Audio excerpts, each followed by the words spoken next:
अरे जय, कुठे चाललायस तू? डॅडनी हरी काकांना सांगितलंय बॅग आणायला, मग आता कुठे? अगं मामा मामींना सांगून येऊया ना की आपण इथं कायमचं राहायला येतो ते. हां चल, तू पण चल माझ्यासोबत, चल.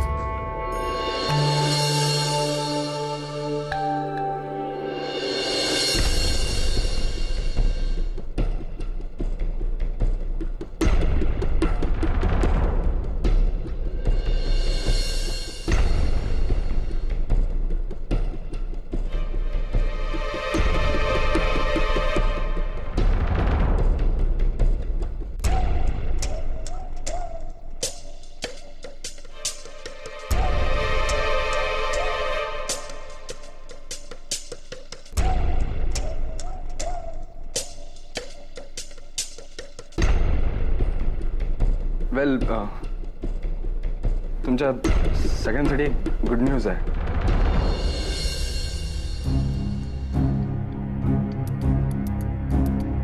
अनिरुद्ध अंकलनी आम्हाला माफ केलंय.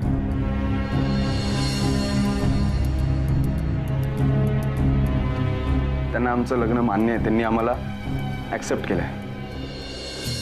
चला, म्हणजे एकूण झालं ते बरं झालं म्हणायचं. आता नव्याने आयुष्याला सुरुवात कर. स्वतःचा काहीतरी कामधंदा कर आणि सन्मानाने जग जय. आशूलाही सुखात ठेव. छोटंसं का होईना पण स्वतःचं असं घर बघ. दोघं जोडीने संसार करा आणि सुखात राहा. हो मामी. आफ्टर ऑल माझ्या मॉम नंतर तूच तर आहेस माझी. आणि मामी काळजी करू नकोस. आम्हाला दुसरं घर बघायची गरज नाहीये. आशूच्या डॅडनी, आय मीन ऑफकोर्स ते आता माझेही डॅड आहेत, त्यांनी आम्हाला त्यांच्या बरोबर राहायला सांगितलं.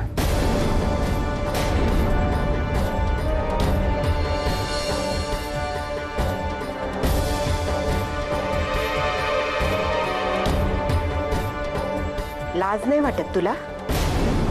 आधी पळून जाऊन लग्न केलंस, आता सासऱ्यांच्या उष्ट्या पत्रावळीवर पोट भरणार आहे.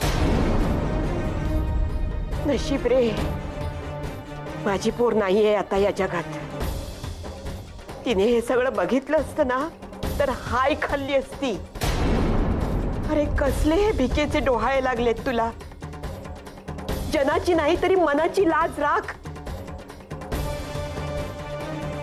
काय या दोघी बहिणी,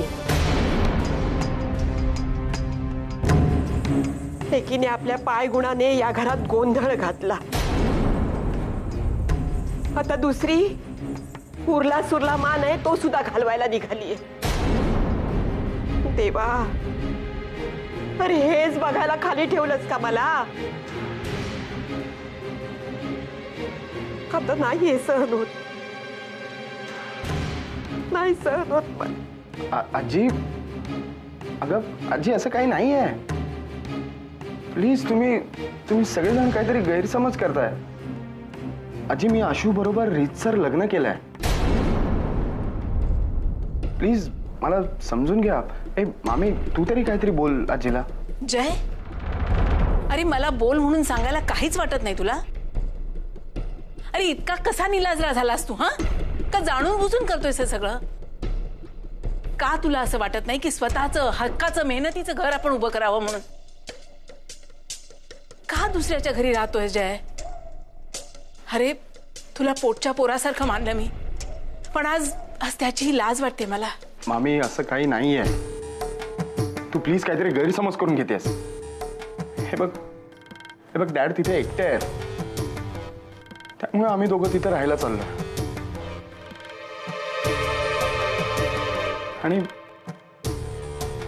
आणि आता आशूशी माझं लग्न झालंय, त्यामुळे तिला सांभाळणं, तिची काळजी घेणं हे माझं कर्तव्य आहे, माझी जबाबदारी आहे. काय काय काय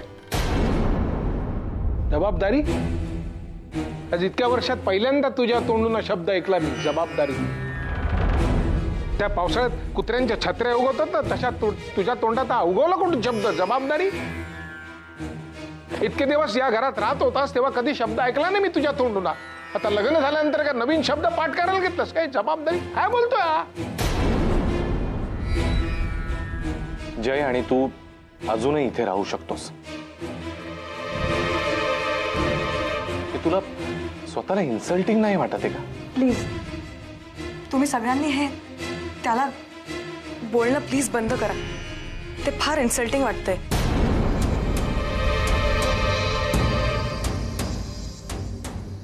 जय जे करतोय ते माझ्या सांगण्यावरूनच करतोय. त्याला अजूनही इथे राहायचंय. डॅडची काळजी वाटते आम्हाला आणि त्यांना सांभाळायला कोणी नाहीये, कोणी हवं म्हणून आम्ही तिथे जातो. प्लीज तुम्ही दुसरं काही मानून घेऊ नका. शमिका तू तरी सांग सगळ्यांना. मी काय सांगू? तसं तर मला तुला बरंच काय सांगावंसं वाटतंय. डॅडची काळजी म्हणे. मला एक सांग अश्वती, मुली सासरी जातात म्हणजे आपल्या आई वडिलांना विसरून जातात की काय? की त्यांना आपल्या आई वडिलांची काळजीच वाटेन अशी होते? की माहेरी राहूनच फक्त आई वडिलांची काळजी करता येते? मी इथे सासरी आले म्हणजे मला डॅडची काळजी नाही असं जर तुला वाटत असेल ना, तर एक गोष्ट अश्योर करून घे की मी डॅडची खूप चांगली काळजी घेऊ शकते. कळलं? आता अजून काही म्हणणं आहे का तुमचं? म्हणणं वगैरे काही नाहीये. तुम्ही प्लीज मला समजून घ्या. हा एवढा मोठा निर्णय घेतलाय तो काहीतरी विचार करूनच घेतला असेल ना. आजी, मामा मी तुमचाच आहे. या घरात राहून घरातली जबाबदारी पार पडली नाही त्याबद्दल मला माफ करा.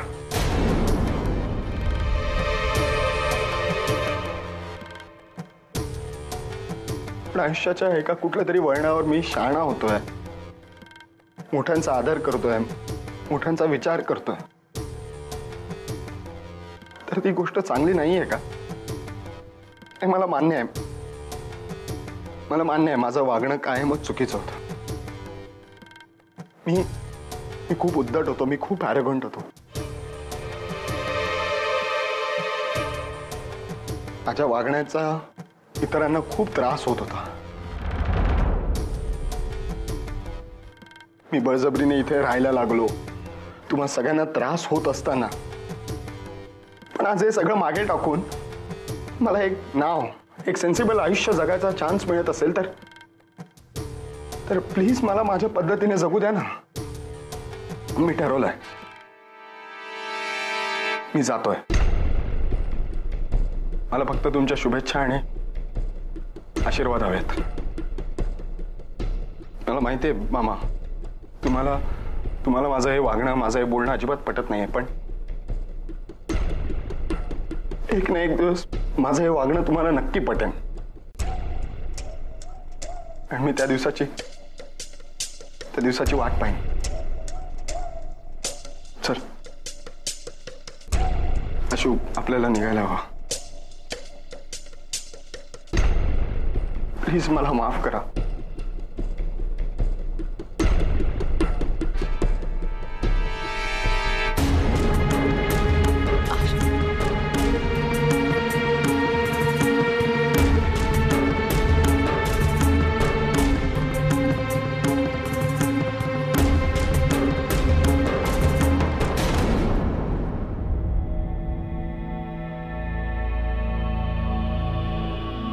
जय ये ना.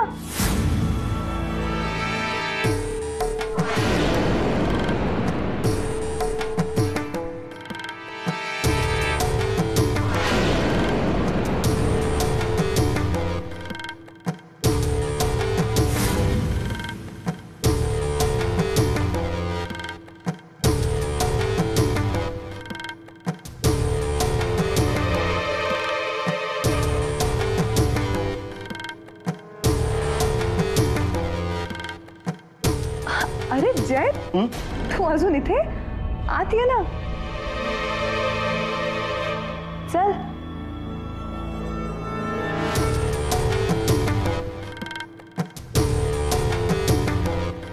ये ना जय तर मला खूप बरं वाटतं आता.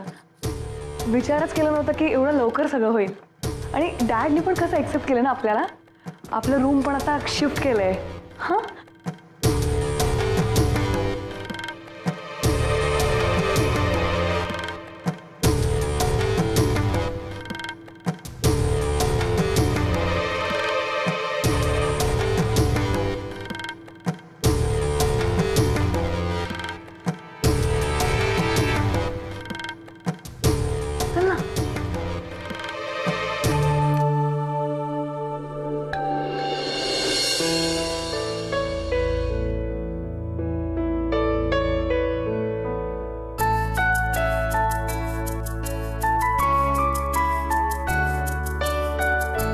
डॅड चपाती घ्या ना.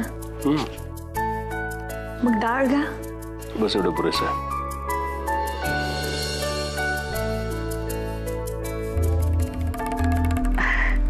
हाय hello Anirudh. Hi Ashu.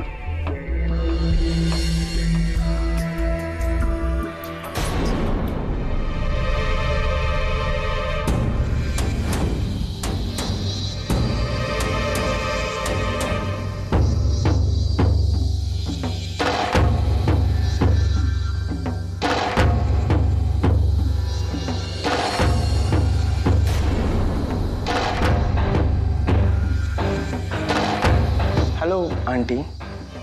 Oh, sorry, Mom. That's so nice of her. मला राईट चेअर देऊन राईट मान दिला. That's seriously nice of you. अरे पण आता तुमची जागा I mean, तुम्ही कुठे बसणार? ही जागा रिकामी आहे. तुम्ही इथे बसू शकता. Just like your right decision. मी सुद्धा तुमच्या राईटला आहे. Please please have a seat. बसताय ना?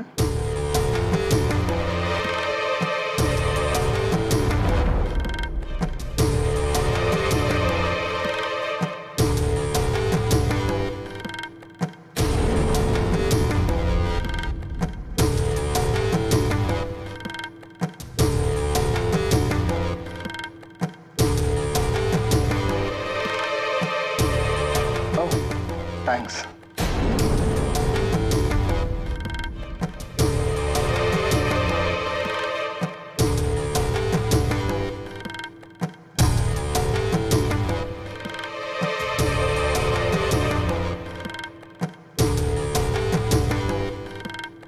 डॅड तुमच्या जेवणाआधीच्या मेडिसिन्स घेतल्यात का?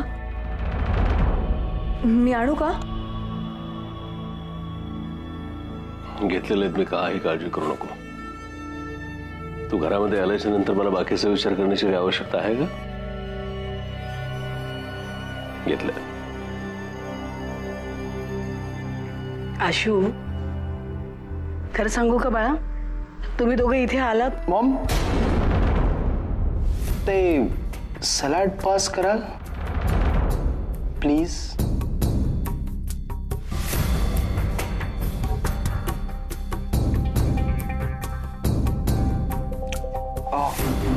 Thanks a lot.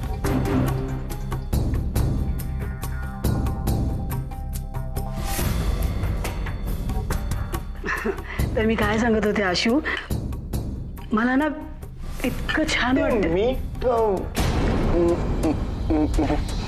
मीठ पण तिकडेच ठेवलंय. मॉम ते मीठ द्याल प्लीज.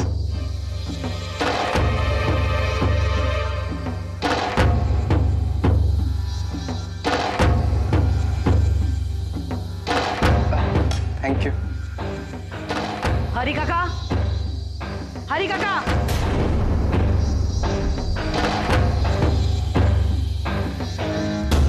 I don't understand. कुठे ते नुसतं इथे सगळं आणून ठेवलंय. सर्व कोण करणार? हरी काका. Excuse me.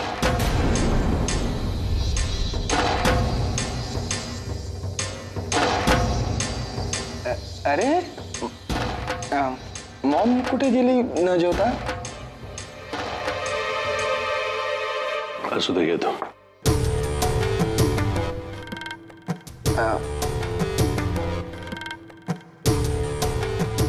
काय लागेल ते घ्या तसं.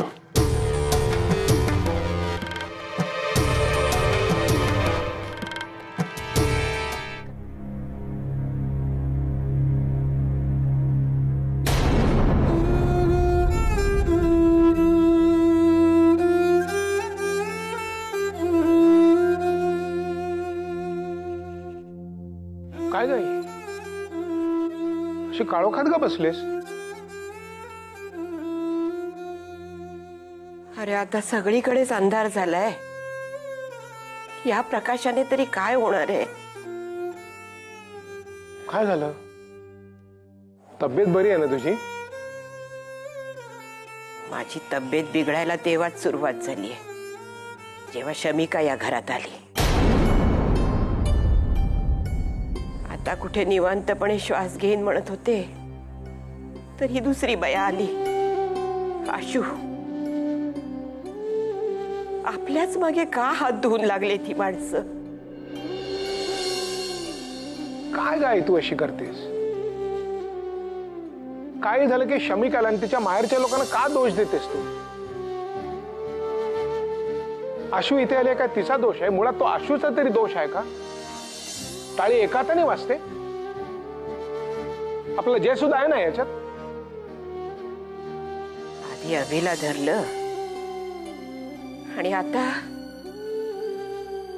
शमिकाची बहीण जयला घेऊन गेली आपल्या घरी. घेऊन गेली काय? घेऊन गेली काय? त्या दोघांनी रीतसर लग्न केलंय. लहान मुलं नाहीत ती आता. नाही ना लहान, तेच म्हणते मी, तेच म्हणते. लहान नाहीत ना ते दोघं? नाही ना लहान? मग लग्न करायच्या आधी बघायला नको होतं का आपण कुठल्या घराण्याशी नातं जोडतोय? काहीतरी साम्य आहे आपल्यामध्ये आणि त्यांच्यात. ह्या पोरांना कळायला नको होतं का रे? आता हा जय त्यांच्या घरी जाऊन बसलाय घर जावई म्हणून. लोकांना कळलं तर काय म्हणतील ते? शेण घालतील आपल्या तोंडात. हे बघ आई, लोकांच्या बोलण्याकडे लक्ष द्यायची गरज नाहीये. आणि तू सुद्धा लग्नाकडे असं का नाही बघत की कदाचित आशू जयसाठी एक चांगलं शांत आयुष्य घेऊन आली असेल. तिच्या सांगते तो बदलेल, सुधारेल. तो लाख सुधारेल रे, पण या कुटुंबाशी संबंध आल्यावर दुसरं काय होणार आहे आणखी? हे बघ आई, तू उगाच बोलायचं म्हणून बोलू नकोस. हा, तुला माहितीये ती वाईट मुलगी नाहीये. तुला हेही माहिती आहे की आपला जय कसा आहे, तरी तू हे बोलतेस. पण एक गोष्ट लक्षात ठेव, आपलं नाणं खोटं असेल तर दुसऱ्याला दोष देऊन उपयोगाचा नाही. कळतंय तुला? तेव्हा तू या सगळ्याचा विचार करणं बंद कर. डोक्याला त्रागा करून घेऊ नकोस. तू झोप शांत. तुला पंखा लावून देऊ मी? लाव, पण जरा कमी ठेव. हात पाय दुखतात माझे रात्रीच. ऐक, शांतपणे देवाचं नाव घे आणि झोप. हो रे बाबा, ऐक देवा.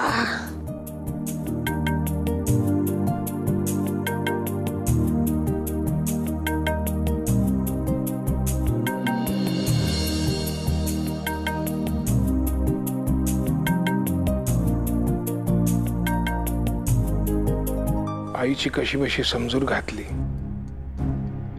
पण आशू आणि जय लग्नापर्यंत कसे पोचले? हा जय तिरपागडा मुलगा आहे. आशूचं आयुष्य पणाला लागलं नाही म्हणजे मिळवली.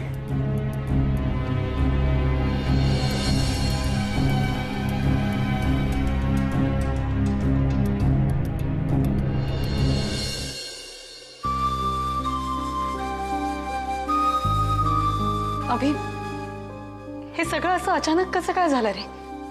आय मीन, हे दोघं कधी भेटले, कसे काय एकमेकाच्या प्रेमात पडले आणि आता आता अचानक कुणालाही कळायच्या आधी लग्न करून मोकळे सुद्धा झाले. मला काहीच समजेन असं झालंय आता. मलाही काही कळत नाही शमी. यांचं अचानक लग्न करून येणं, कोणाला कळू न देणं, नक्कीच काहीतरी काळबेर आहे. या जयच्या मनात काय चालू आहे ना, काही कळत नाही मला.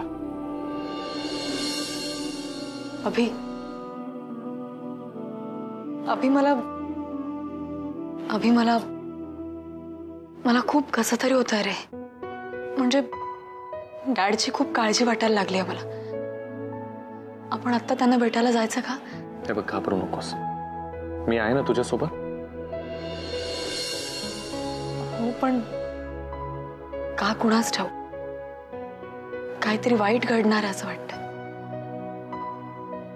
नाही, नको. मला वाटतं मी डॅडना भेटलं पाहिजे. शमी, आता खूप उशीर झालाय. उद्या जाऊयात आपण. काळजी करू नकोस. ओके.